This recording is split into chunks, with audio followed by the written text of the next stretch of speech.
आज बेटा लोग देख ही रहे हैं कि पवन द्युतिका का नेक्स्ट सीरीज है। और आप लोगों को पहले में मैंने बैठी खिन्ना एक दिवस से लेके हर्षितों सा बनाना तक अर्थात 6 पार्ट आपको हमने पढ़ाया था। आज पैसेज का आपको नेक्स्ट पार्ट में जितना अधिक से अधिक हो सकेगा आपको पढ़ा दिया जाएगा, जिससे आपका संपूर्ण अर्थ हो जाए। बेटा लोग पहले वीडियो में मैंने गा के आपको बताया है कि गीत के माध्यम से कैसे इसे गाएंगे। चूँकि पद गेय है, काव्य सौंदर्य में आप लिखेंगे गेय पद है, लेकिन आज गीत के माध्यम से न गा के आप उसी तरीके से गा लेना जिस तरीके से पहले में है। आपका गला अच्छा है। मैं आज आपको सिर्फ अर्थ बताने वाला हूँ, इसका काव्य सौंदर्य बताने वाला हूँ, और इसके अधिक से अधिक जो मीनिंग आपको ऐसा लगेगा मुझे कि नहीं आता, उन सब मीनिंगों को आपको बताने वाला हूँ। अर्थात वर्ड्स पावर जिसका है, इसके शब्द के अर्थ को भी बताऊँगा। बेटा पार्टी यहाँ पे आप देख रहे हैं कि लज्जाशीला पथिक महिला जो कहीं दृष्टि आए। पहले एक बार साफ साफ शब्दों में लज्जाशील मतलब जानते हैं कि ऐसी महिला जो क्या करें, लज्जाशील हैं, अर्थात अपने वस्त्र को अपने शरीर में रखी हैं, ऐसी बात कह लीजिए। तो लज्जाशील का मतलब लज्जाशील ही समझिए आप। पथिक माने राह, रास्ता होता है। महिला मतलब जान ही रहे हैं, दृष्टि माने जान ही रहे हैं आप लोग। विकृत वसना, विकृत का मतलब उड़ा देना, विकृत वसना माने कपड़े को, उनके वस्त्र को उड़ा देना के लिए माने उड़ा देना होता है। सुंदरी माने सुंदरी समझ रहे, जो थोड़ी सी श्रमित, श्रमित माने बेटा लोग आप यहाँ पे जान लीजिए, श्रमित का यहाँ से जो भाव है थकी हुई से मतलब हो रहा है, तो जो थकी हुई है। और उसके बाद बेटा श्रांति, श्रांति का मतलब होता है तरीके, जब थकी हुई तो श्रांति माने थकावट हुआ। श्रमित, श्रमित क्या है बेटा लोग, थकी हुई। और श्रांति माने क्या होता है बेटा लोग, थकावट। और उसके बाद श्रांति खोना ऊँटो जान ले, कमल मुख जान ही रहे हो। म्लानताएं माने मलिनता, मलानताएं माने मलिनता से मतलब है बेटा लोग, ये अपने ध्यान रखना। और मिटाना मतलब क्या है, ख़त्म कर देना, समाप्त करना माने उसके मिटा देना माने थकावट को मिटाने की बात कर रहा है। तो चलिए अर्थ की ओर आपको लेके चलते हैं। राधा पवन को अपना दूध, पहले आप इसमें बेटा लोग प्रसंग जान लीजिए। इसमें क्या है, पवन को राधा दूत बना चुकी हैं और वो राधा श्री कृष्ण के वियोग में दुखी हैं, और पवन को द्युतिका बनाकर संदेश भेज रही हैं। अपने दुख में भी उन्हें अन्य लोगों का दुख की भी चिंता है, अर्थात उन्हें अन्य लोगों के भी दुख का एहसास हो रहा है। और रास्ते में पड़ने वाले उन दुखियारों लोगों के लिए क्या करना है, यही पवन को बता रही हैं। कि पवन से कहती हैं कि लज्जाशीला पथिक महिला, लज्जाशीला पथिक महिला जो कहीं दृष्टि आए। राधा पवन से समझाती हुई कहती हैं कि हे पवन, यदि लज्जा कहीं दृष्टि आवे, पथिक माने रास्ते में बेटा लोग, मार्ग में, कि यदि कहती है कि हे पवन, यदि मार्ग में तुम्हें लज्जाशील कोई स्त्री दिखाई देती है, तुम्हें नजर आती है, दिखाई देती है, तो होने देना विकृत वसना, तो न तू सुंदरी को। कह रही हैं कि होने न देना माने होने देना विकृत वसना।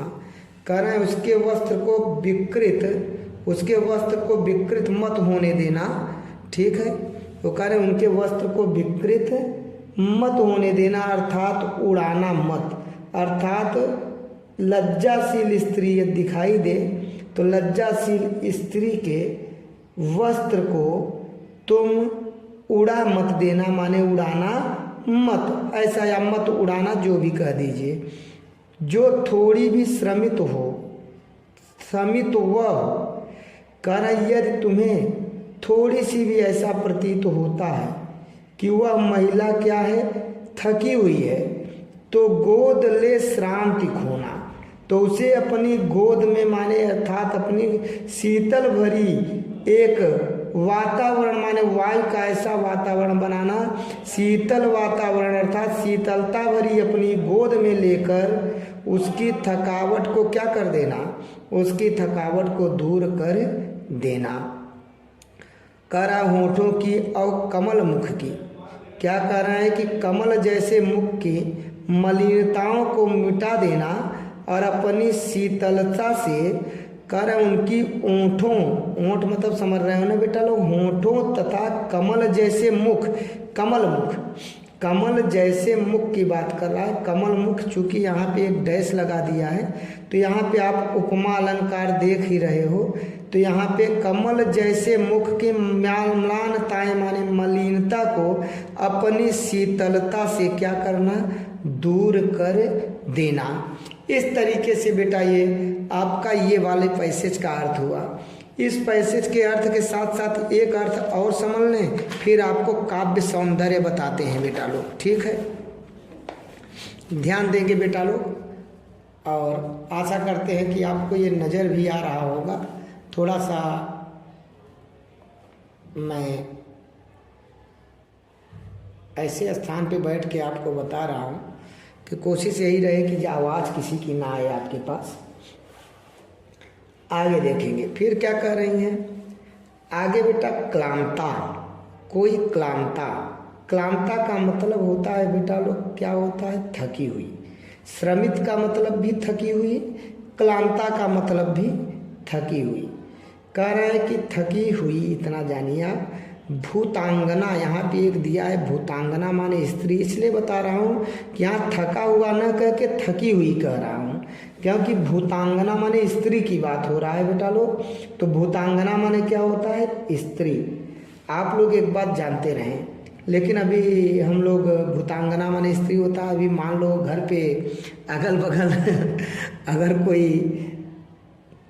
कोई भी स्त्री है, उन्हें हम अगर भूतांगना कह दें कि आप भूतांगना हो क्या, तो आपको पता चल जाएगा कि आपको इसके जवाब में कितना सुंदर जवाब दिया जाएगा उस तरफ से।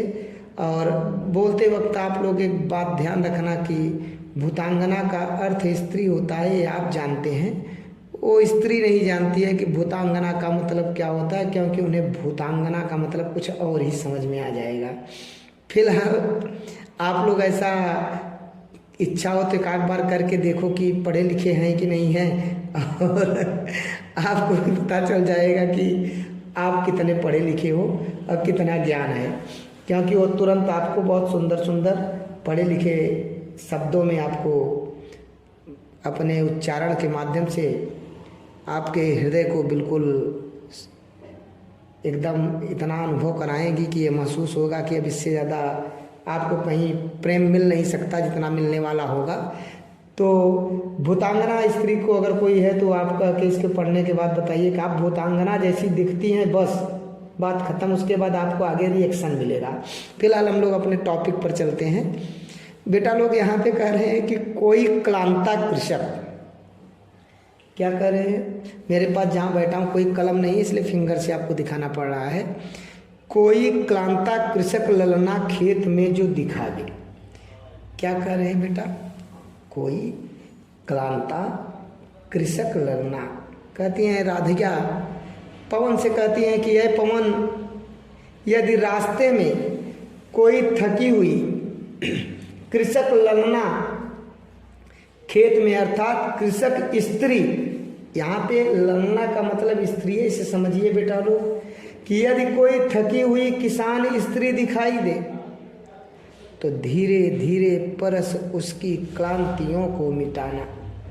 कह रहे हैं कि हे पवन, यदि तुम्हें रास्ते में कोई कृषक स्त्री, थकी हुई कृषक स्त्री दिखाई दे तो धीरे धीरे करके उसको स्पर्श कर, उसकी संपूर्ण क्लांतियों को, क्लांति माने समझ गए ना, आपको बता दिए, उसकी स्पर्श माने स्पर्श करके अपनी शीतल आगोश में ले करके, स्पर्श करके उसकी संपूर्ण थकावट को दूर कर देना। बेटा यहाँ पे कुछ चीज़ें अपने से भी आप अगर जोड़ देंगे तो आपके लिए ज़्यादा बेटर पड़ेगा, इतना आप लोग ध्यान रखिएगा, ठीक है बेटा लोग। चलिए आगे देखेंगे। कह रहे हैं कि जाता कोई जलद यदि हो व्योम में तो उसे ला। जलद का मतलब आप जान ही रहे हो बेटा लोग, नहीं जान रहे हो तो जान लीजिए। जलद का मतलब होता है बादल। क्या होता है बेटा लोग, मेघ, जिसको हम क्या कहते हैं, मेघ। और यहाँ पे क्या कह रहे हैं कि व्योम माने आकाश। ठीक है बेटा लोग, कह रहा है कि जाता कोई जलद, जलद माने मेघ, यदि हो व्योम में तो उसे ला। कहती हैं कि हे पवन, यदि तुम्हें आकाश में कोई मेघ का खंड अर्थात मेघ खंड, ऐसे कह दीजिए, डैश कर देना लिखते वक्त, यदि कोई मेघ खंड जा रहा हो तो उसे क्या कर रही हैं बेटा लोग, जा रहा हो तो उसे उसके ऊपर करा छाया द्वारा सुखित करना तप्त भूतांगना को। यदि कोई आकाश में मेघ खंड जा रहा हो तो उसे ले आकर उस थकी हुई स्त्री, भूतांगना माने स्त्री, उस थकी हुई स्त्री के ऊपर लाकर छाया कर देना, जिससे उस स्त्री को शीतलता प्रदान हो सके और उसकी थकावट दूर हो सके। कुछ चीज़ें अपन ऐसे जोड़ देना, बार बार कह रहे हैं बेटा लोग। ठीक है, आई होप आपके समझ में आ रहा होगा। आगे देखिए बेटा लोग, थोड़ा गाते हैं क्योंकि भाव नहीं बन पाता बिना गाए, लेकिन इसके पहले आप इसको देख लीजिए यहाँ पे क्या है। यहाँ पे बेटा लोग सबसे पहले उसका काव्य सौंदर्य की बात करते हैं, तो काव्य सौंदर्य देख लेंगे। ठीक है, काव्य सौंदर्य में यहाँ पे हरिऔध जी ने राधिका के विरह व्याख्या का चित्रण किया है, तो दूसरी ओर समाज के पीड़ा से भी व्याकुल दिखाया है राधिका जी को। दूसरी काव्य सौंदर्य में बात क्या लिखेंगे बेटा लोग कि ये खड़ी बोली है। तीसरा बेटा लोग यहाँ पे अलंकार में मानवीकरण अलंकार के साथ साथ उपमा अलंकार भी था बेटा लोग। अगली बात इसमें क्या है बेटा, रस में तो आप देख ही रहे हो बराबर श्रृंगार रस लगा हुआ है, उसमें श्रृंगार रस में भी वियोग रस है, रस आपको पढ़ाए हैं, देख लीजिए। शब्द शक्ति में लक्षणा है, गुण प्रसाद है, और छंद आपका ये बेटा पूरा का पूरा छंद जो है ये मदाक्रांता है, ये आप ध्यान रखिएगा, मैंने पहले ही वीडियो में बता दिया है। यदि आपके काव्य सौंदर्य आता है तो आप ये बातों को लिखेंगे। आगे देखेंगे बेटा लोग, जाते जाते मह पहुँच मथुरा, धाम में उत्सुकता हो, न्यारी शोभा वर नगर की, देखना मुग्ध होना, तू होवेगी चकित लख के मेरु से मंदिरों को, आभा वाले कलश जिनके दूसरे अर्क से हैं, देखे पूजा समय मथुरा मंदिरों मध्य जाना, नाना वाद्यों मधुर स्वर की मुग्धगा को बढ़ाना, किन वाले के रुचितरु के शब्दकारी फलों को, धीरे धीरे मधुर रव से मुग्ध हो बजाना, जाते जाते पहुँच मथुरा, धाम में उत्सुकता हो।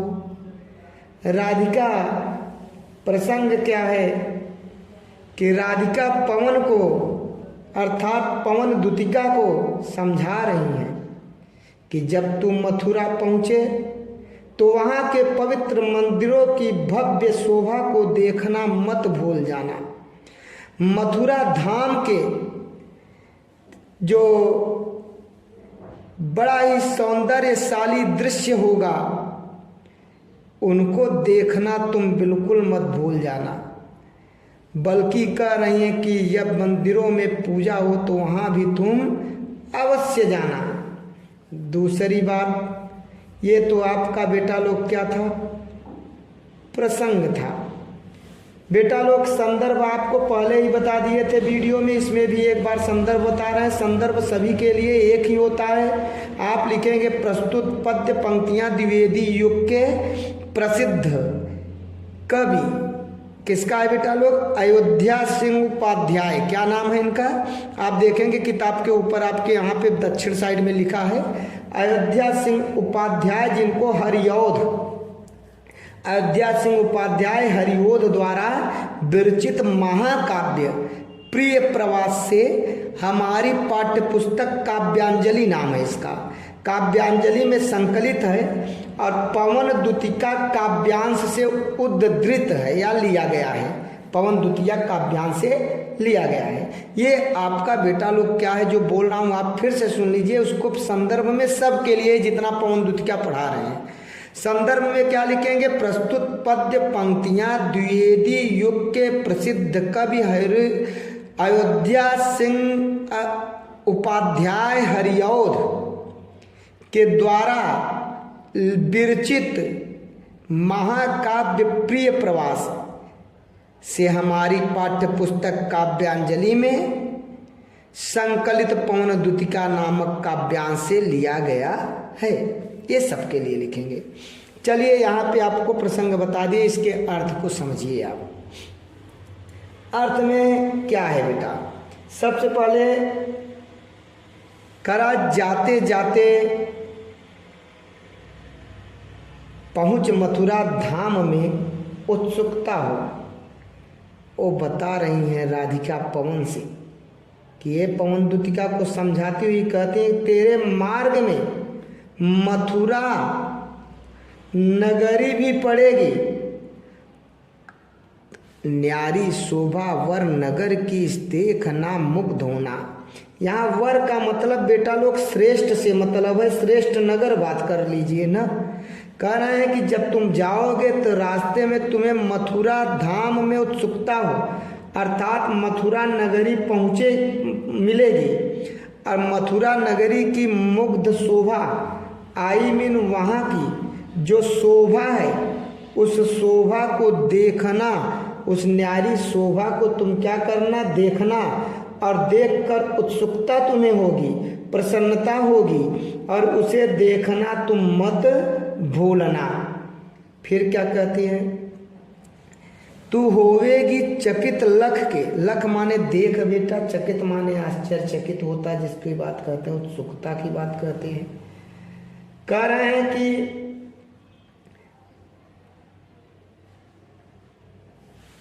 जाते जाते पहुँच मथुरा धाम में उत्सुकता हो, न्यारी शोभा वर्मान नगर की देखना मुग्ध होना। कि कहते हैं पवन दुखिता को समझाते हुए कहते हैं कि ऐ पवन तेरे मार्ग में मथुरा नगरी पड़ेगी, जाते जाते उसकी भी शोभा को देखना न भूलना।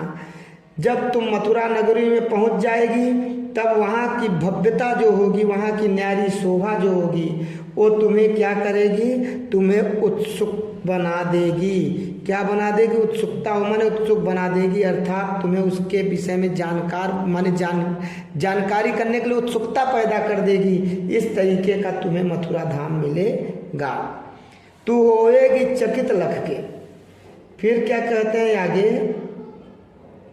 तू होएगी चकित लख के मेरु से मंदिरों को, आभा वाले कलश जिनके दूसरे अर्क से। ठीक है, कह रहे हैं उस उत्सुकता होगी, फिर उस उत्सुकता को तुम दबाना मत, बल्कि उस नगरी के करा तू होएगी चकित लख। ठीक है ना? कह रहा है कि वहाँ पे जब तुम आभा वाले कलश जिनके दूसरे अर्क से, अर्क का मतलब यहाँ बेटा सूर्य से है, आप ध्यान रखिए। वो बता रही हैं, क्या रही हैं? कह रहे हैं कि जब तुम वहाँ पहुँचोगे तो तुम्हारी उत्सुकता क्या होगी? वो बना देगी, और तब तुम अपनी उत्सुकता को माने दबाना मत, बताए ना, उसको क्या करना? और उत्सुक होना और देखना। और जब देखोगे तो वहाँ का सर्वोत्तम और मुग्ध होना, सर्वोत्तम और मुग्धकारी शोभा को जब तुम देखोगे तो उससे तुम स्वयं क्या हो जाओगे? मुग्ध हो जाओगे। और मुग्ध हो जाओगे तो होएगी चकित लग के मेरु से। मेरु बेटा लोग ध्यान दीजिए यहाँ पे फिर एक शब्द आया बेटा मेरु। मेरु का मतलब बेटा यहाँ सुमेरु पर्वत से है। वहाँ पे कह रहे हैं कि दूसरे सूर्य के जैसा, दूसरे सूर्य के समान आभा वाले, चमकती आभा वाले कलश ध्यान दीजिए, मंदिर होते हैं ना, मंदिर के ऊपर आप लोग देखते होंगे कि कलश ऐसे रखा रहता है, तो उसी कलश की बात कह रहा है कि वहां पे दूसरे सूर्य के समान सुमेरु पर्वत जैसे विशाल, दूसरे ढंग से कहिए, बोलिएगा कि दूसरे सूर्य के समान चमकती आभा वाले कलश सुमेरु पर्वत जैसे विशाल और ऊंचे पर्वतों पर को देखेगी, तब तेरे आश्चर्य का ठिकाना ही नहीं रहेगा, अर्थात तुम्हारा चकित हो जाएगी, तुम लग के चकित हो जाएगी। अपने शब्दों में आप जानिए फिर से एक बार, और दूसरे भाषा में, भाषा तो हिंदी है, शब्दकोश भाव अलग, माने भाव एक है, शब्दकोश बदलेगा। तुम्हें सुमेर पर्वत के समान ऊंचे ऊंचे मंदिर दिखाई पड़ेंगे, जिसके ऊपर कलश लगा रहेगा, और उस कलश को ऐसा चमक और आभा निकलेगी, ऐसा महसूस होगा कि जैसे कोई दूसरा सूर्य चमक रहा है। यह सब देखकर तुझे स्वयं ही आश्चर्यचकित हो जाएगा। ये अपने शब्दों में बेटा लोग अलग से बताने का, कुछ दूसरे भाव में बताने का प्रयत्न किए। भाव का मतलब है बेटा लोग शब्दकोश बदल दिए, आगे पीछे कर दिए। चलिए आगे चलते हैं बेटा। देखें पूजा समय, करा देखें पूजा समय मथुरा मंदिरों मध्य जाना, नाना वाद्यों मधुर स्वर की मुग्धता को बढ़ाना। कैसे कह रहे हैं फिर से जानिए, राधिका क्या कह रहे हैं दुतिका से। देखे पूजा समय मथुरा मंदिरों मध्य जाना, नाना वाद्यों मधुर स्वर की मुग्धता को बढ़ाना, किन वाले के रुचि तरु के शब्दकारी फलों को धीरे धीरे मधुर रव से मुग्ध हो बजाना। देखे पूजा समय मथुरा मंदिरों मध्य जाना। पवन दुतिका से कहती है कि तू मथुरा में थोड़ी देर के लिए ठहरना, और पूजा के समय वहां के मंदिरों के मध्य में जाना, और वहाँ पे नाना माने विभिन्न प्रकार के वाद्य का मतलब जैसे आप लोग वाद्य माने ढोल है, हारमोनियम है, बहुत सारी चीज़ें नहीं होता, बांसुरी है, उनकी बात कर रहा। तो आप विभिन्न प्रकार के मतलब वहीं पे आप लिख देंगे कि क्या लिखेंगे कि विभिन्न, नाना माने विभिन्न बेटा लोग, विभिन्न वाद्यों की मधुर स्वर, विभिन्न वाद्यों की मधुरता को, स्वर को मुग्धता को बढ़ाना। कह रहा है स्वर तो निकल ही रहा है, जो विभिन्न प्रकार के वाद्यों की मधुरता है, उस मधुरता में अपना मधुर प्रदान करके उसकी मधुरता को क्या करना बेटा लोग, कह रहे हैं कि वृद्धि कर देना, अर्थात बढ़ा देना। किन्वा अथवा लेके रुचि तरु के शब्दकारी फलों को, किन्वा का मतलब बेटा लोग यहाँ अथवा से है, एक एक शब्द का मीनिंग बता रहे बेटा।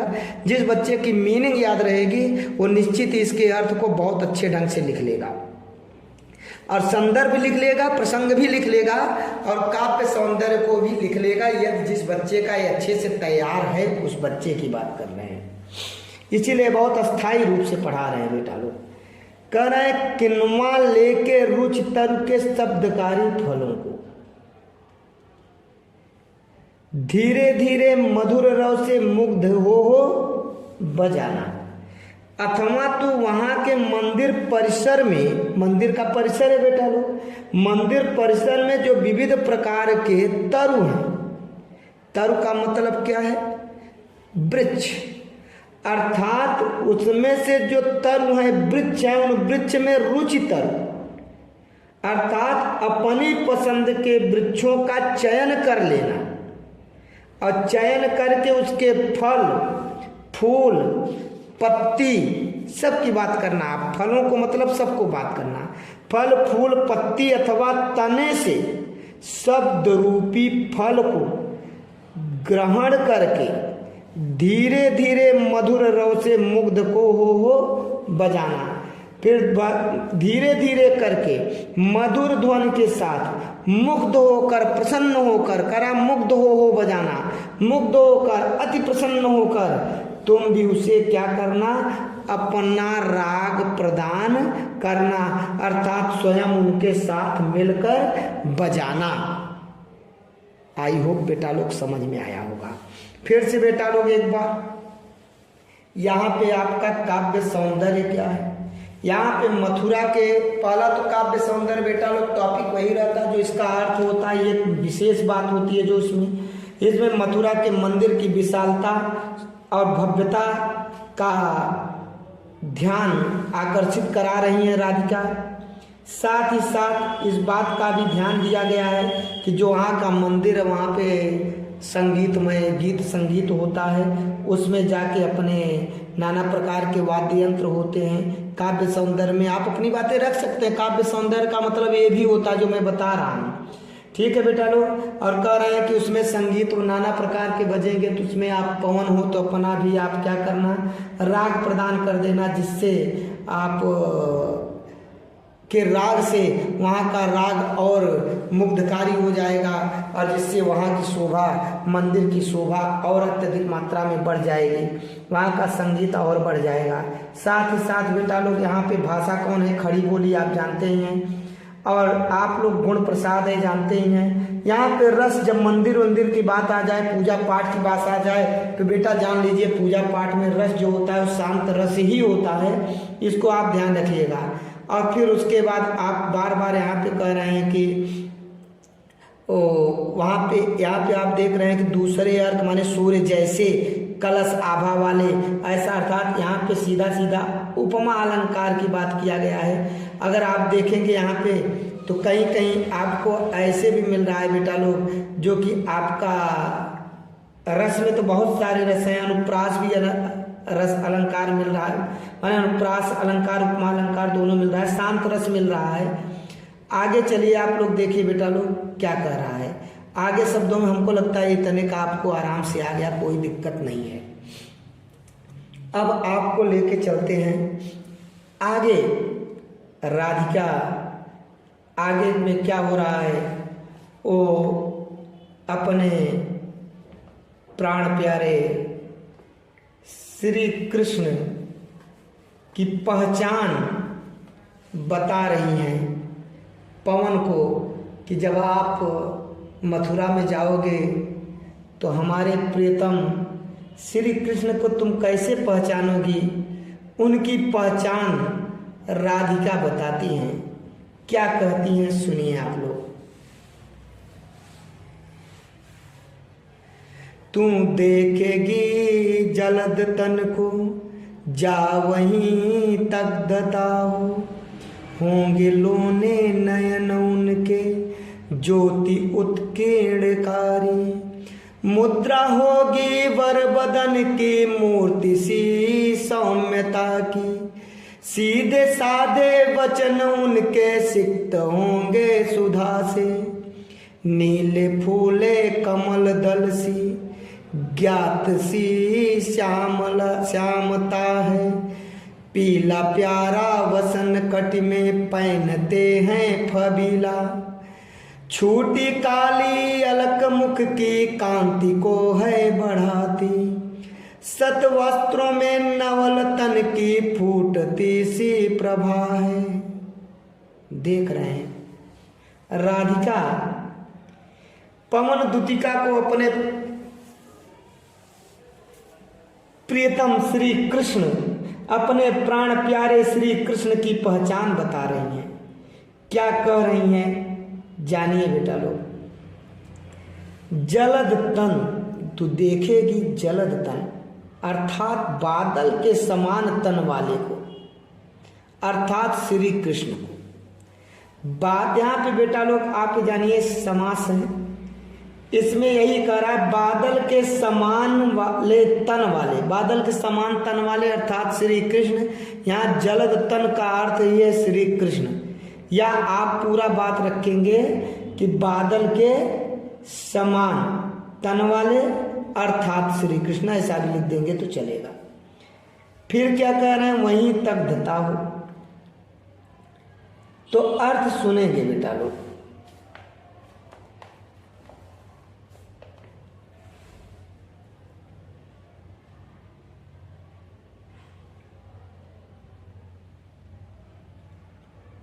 कह रही हैं राधिका पवन से कि मथुरा के वातावरण में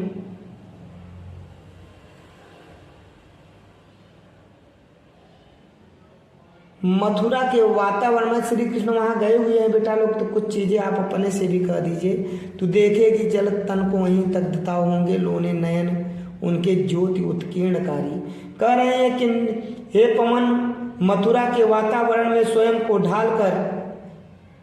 को ढालकर वैसे ही होकर तू भी वहां पे जब जाएगी, जब तू वहां पे, तो जलद तन अर्थात सांवले रंग के बादल के समान तन वाले व्यक्ति को, सांवले रंग के एक ऐसा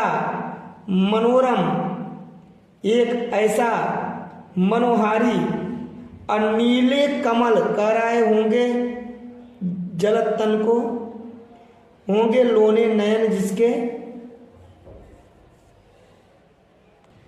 देखो बेटा मैं यहाँ बताने लगा, यहाँ आपको देखना है, फिर से देख लीजिए। कह रहा है कि वहाँ पे वातावरण के स्वयं ढाल कर, माने श्री कृष्ण है वहाँ पे, स्वयं के ढाल कर वैसे ही तू भी होकर तू वहाँ पे बादलों के समान काले वर्ण वाले श्री कृष्ण को देखेगी। और फिर आगे क्या कह रहे हैं कि होंगे लोने नयन, करा उनके लोने माने सलोने माने सुंदर, उनके सुंदर नयन माने नेत्र बेटा लोग जानते हैं। ज्योति उत्कीर्णकारी अर्थात प्रकाश माने बिखेरते हुए, ऐसे कह दीजिए, अर्थात उनके नेत्र प्रकाश बिखेरते हुए दिखाई देंगे।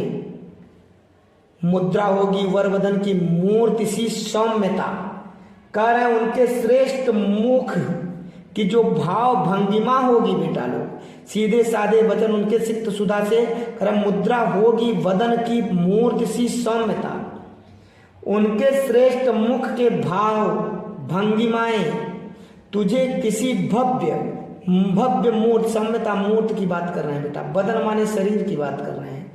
कह रहा भाव भंगिमा तुझे उन्हें किसी मूर्ति के समान सौम्य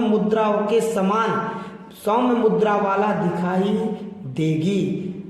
उनके फिर से सुन लीजिए कि श्रेष्ठ, उनके जो श्रेष्ठ मुख होगा वह मुख बेटा लोग, वर का मतलब श्रेष्ठ अभी बताए थे कि वर बदन, अर्थात बदन का मतलब है मुख से ही पहचान किसी की होती है बेटा लोग।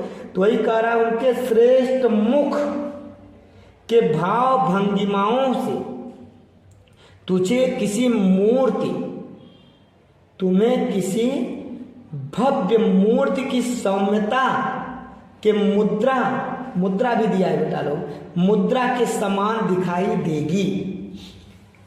सीधे साधे वचन उनके सिक्त होंगे सुधा से। उसके बाद बेटा क्या कह रहे हैं, उनके मुख से जो वचन निकल रही होगी, जो तू उनके मुख से वचन सुनेगी उसमें सीधे साधे वचन होंगे, और साथ ही साथ तुम्हें उसमें प्रेम के अमृत के सींचे हुए शब्दों से विभूषित कर रहे होंगे। नीले फूले कमल दल सी ज्ञात सी श्यामलता। फिर कहती हैं कि हे पवन, नीले खिले कमल के पुष्पों की समूह की श्यामलता, नीले फूले कमल दल सी, नीले खिले कमल दल अर्थात दल माने पुष्पों के समूह की श्यामलता के समान ही उनका जो शरीर है वो तुमको नजर श्यामलता छवि वाला नजर आएगा। अर्थात इसकी दूसरे भाषा में अगर बात कर ले बेटा लोग तो ऐसे कहते हैं हमारे श्री कृष्ण की जो है वो सांवला रंग ऐसा मनोरम है जैसे नीले कमल के पुष्प की समूह की श्यामलता अत्यंत मनोरम होती है, अत्यंत मनोरम होती है। फिर क्या कह रहे हैं, पीला प्यारा वसन कट में पहनते हैं फबीला। ठीक है बेटा लोग, फबीला का मतलब आप जान लीजिए बेटा लोग, फबीला का मतलब है सुंदर लगने वाला। अब कट का मतलब होता है बेटा कमर, ठीक है ना, कट का मतलब क्या होता है बेटा लोग, कमर, ठीक है। आगे देखिए, यहाँ सिक्त का मतलब बेटा लोग सींचते, ठीक है ना, अर्थात अमृत रूपी वाणी से आपको सींचते हुए नजर आएंगे, ऐसी बात है ना, सींचे हुए लगेंगे, ये बात था। पीला प्यारा वसन कटी में पहनते हैं फबीला। फिर कहती क्या है कि वे श्री कृष्ण अपने शरीर पर अत्यंत आकर्षक, फबीला माने सुंदर लगने वाला, अत्यंत आकर्षक पीला सुंदर वस्त्र अपने कटी माने कमर में धारण करते रहते हैं या किए रहते हैं। छोटी काली अलग मुख की कांति को है बढ़ाती। क्या कह रहे हैं, छोटी काली अलग मुख की, ठीक बेटा। सबसे पहले अलग जान लीजिए, अलग का मतलब बेटा होता है बालों की लट। क्या होता है, बालों की लट, लट नहीं होता बाल, वो बात कर रहे हैं, बालों की लट। वहीं पे छोटी काली अलग, अब आप समझ रहे होंगे यहाँ पे क्या कह रहे हैं कि उनके जो माथे पर बेटा मुख की कांति को है बढ़ाती, उनके माथे पर, उनके मुख पर लटकती बालों की एक लट मुख की शोभा में, लट मुख की शोभा को क्या करती है, बढ़ाती रहती है, वृद्धि करती रहती है। सदवस्त्रों में नवल तन की फूटती सी प्रभा। कह रहा है बेटा लोग आगे कि उनके सुंदर वस्त्रों से उनका जो रमणीय शरीर है, फूटती सी प्रभा है। प्रभा का मतलब जानते हैं बेटा, रमणीय माने अत्यधिक मात्रा में सुंदर, तो शरीर के लिए रमणीय शरीर की बात की गई है कि उनके वस्त्रों से उनके रमणीय शरीर की कांति, उनके रमणीय कांत माने प्रभा, उनकी कांति उत्कीर्ण होकर वहाँ का जो दृश्य है, वहाँ का जो वातावरण है, वहाँ का वातावरण को और मनोरम बना रही होगी। ठीक बेटा। अब देखिए काव्य सौंदर्य क्या है। आज बेटा 6 हुआ। काव्य सौंदर्य में क्या है बेटा, श्री कृष्ण के इसमें आकर्षक पूरा देखे होंगे, श्री कृष्ण के आकर्षक, साथ ही साथ और शब्द जोड़ दीजिए उनके लिए बेटा लोग। क्या जोड़ देंगे, आकर्षक छवि का मनोमुग्धकारी वर्णन दर्शनीय है, मनोमुग्धकारी वर्णन का एहसास होता है या दर्शन होता है। भाव क्या है बेटा, भाषा क्या है, खड़ी बोली, अलंकार, उपमा और अनुप्रास, नीले कमल फूले कमल दल सी। देख रहे हो बार बार उपमा अलंकार अनुप्रास अलंकार की बात आ रही है। तो अलंकार में अनुप्रास और बेटा लोग क्या लिखेंगे, अनुप्रास और उपमा। अब कोई लड़का अगर ये जानना चाहता है कि अनुप्रास कैसे हो रहा है, उपमा अलंकार कैसे हो रहा है, तो बेटा आप अलंकार, आपको शब्दालंकार और अर्थालंकार दोनों पढ़ाए हैं, उसमें जाके चेक कर लो, देख लो कि अलंकार क्या है। कुछ बच्चे कहते हैं कि हमारे में 2 अलंकार है, हमारे में अलंकार है ही नहीं। तो मैं किसी भी क्लास के बच्चों को ये बताना चाहता हूँ कि अलंकार एक ऐसी चीज है कि आपके अगर किताब में, पुस्तक में, काव्य दिया है तो काव्य में निश्चित ही अलंकार है, निश्चित ही रस है, और सभी अलंकार और रस के विषय में आप जानेंगे तो निश्चित ही आपके लिए ज़्यादा लाभकारी होगा। ठीक है बेटा लोग, तो आशा करते हैं कि आप रस और अलंकार को भी समझ लेंगे, जिससे इसमें जो रस और अलंकार है, कहाँ कौन सा रस लगा, कौन सा अलंकार लगा। जैसे लोने नयन, अर्थात लोने नयन यहाँ ज्योति उत्कीर्णकारी, सीधे साधे बचन सिक्त होंगे सुधा से। अब इसमें नीले फूले कमल दल सी, तो इसमें कौन सा अलंकार लग रहा है ये आपको जानना चाहिए, और आपको आता भी है।